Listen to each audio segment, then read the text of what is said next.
The armed police officers exercised maximum restraint, but the mobster showed no mercy. Liu's head was seriously wounded in a barrage of stones. He almost fainted.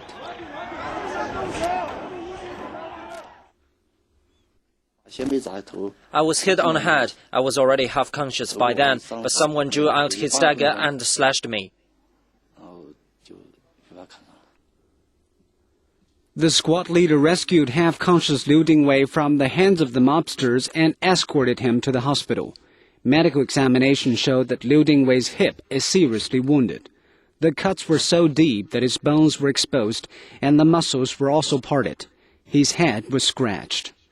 The 19-year-old has not told his parents and grandfather that he was injured and hospitalized. And his love for Lhasa remains unchanged, despite the experience in the riots on March the 14th.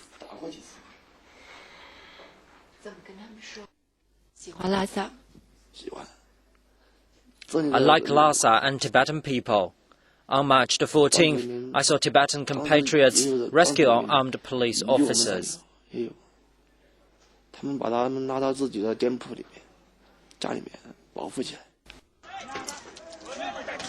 Many innocent civilians were targeted by rioters in their criminal activities on March the 14th.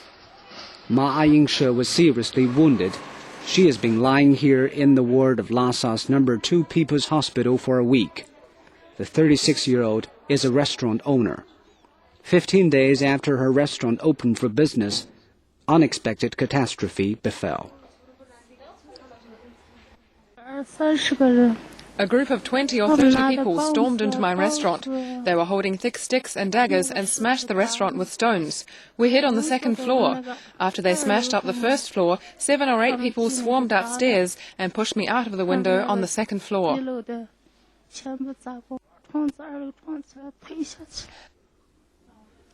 Ma Ying-she was pushed out of a second-floor window by the rioters. Her backbone was severely injured. Doctors say she has to stay in bed for at least half a year and may end up paralyzed. Her business and a loan of tens of thousands yuan went up in flames, set alight by mobs.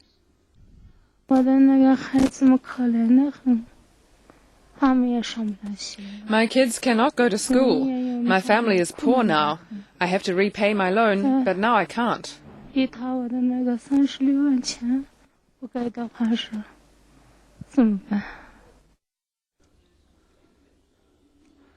33-year-old man was attacked by rioters without any reason.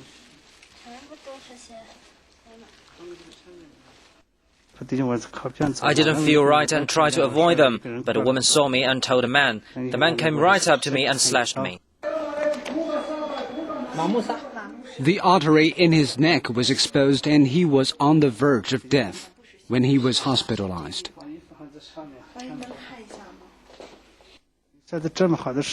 Our society is so good nowadays. Such an incident should never have happened. Innocent people were harmed and cars were burned. We hope the government severely punishes those mobs. During the riots, lawless people smashed into a number of primary and middle schools. Rioters set fire and burned a building of the Lhasa No. 2 Middle School. At 12:30 on March 14th, beating, slashing and looting occurred at the Ramote temple opposite to our school. The lawless people did not stop their violence. They set fire to the residential building of our school. The fire spread to 2 classroom buildings. At this critical moment, school teachers quickly pulled together. Students in class were evacuated to the playground. The ferocious flames caused a lot of panic among the students.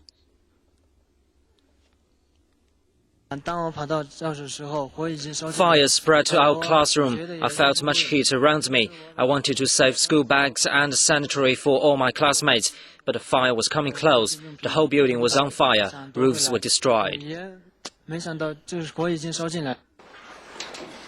The 2 classroom buildings, which occupied a total area of 1,660 square meters, have been reduced to ruins.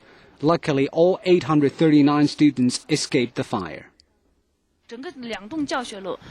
Our students and teachers had to witness our school being attacked. They are very angry. I think the rioters should be severely punished. Their unlawful activities meant we couldn't study in a calm environment. In Chengguan district, the mobsters started attacking a primary school after riding along the road. They struck the school gate and threw stones.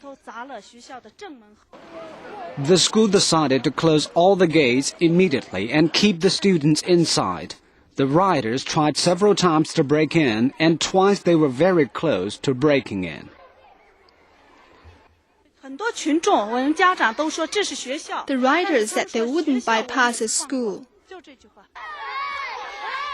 The school's quick response to the incident saved itself, and the students there were not hurt. Lhasa's Patala Palace Square is a holy land for pilgrims.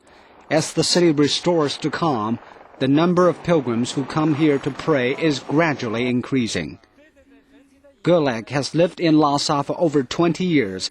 He says the recent incidents have scared the people around him, and their normal life has been destroyed. Over the past few days, the square has had fewer pilgrims than usual. People are scared. What if there's another riot? The previous riot caused huge damage. The pilgrims dare not come to worship. We're against the splitting the country. We were enjoying a peaceful life, but they stirred up such chaos. We really hate them. Up until Saturday, a total of 18 innocent people have been either burned or stabbed to death in the riots on March the 14th. 382 people have been injured. Rioters set alight to more than 300 public buildings, over 120 residential houses, and burned and destroyed some 900 shops and stores. More than 80 police and civil vehicles were set on fire. The cruelty and lack of humanity is utterly outrageous. Evidence shows that the latest riot in Lhasa was deliberately incited by domestic and overseas separatists who advocate Tibet independence. The riot was premeditated, masterminded, and instigated by the Dalai clique. It aimed to disturb a peaceful and stable social environment so as to cause social chaos before the Beijing Olympics in an attempt to split Tibet from China. Splitting the country is against people's will, and sabotage is bound to fail, which suffers the social order of Lhasa is gradually being restored.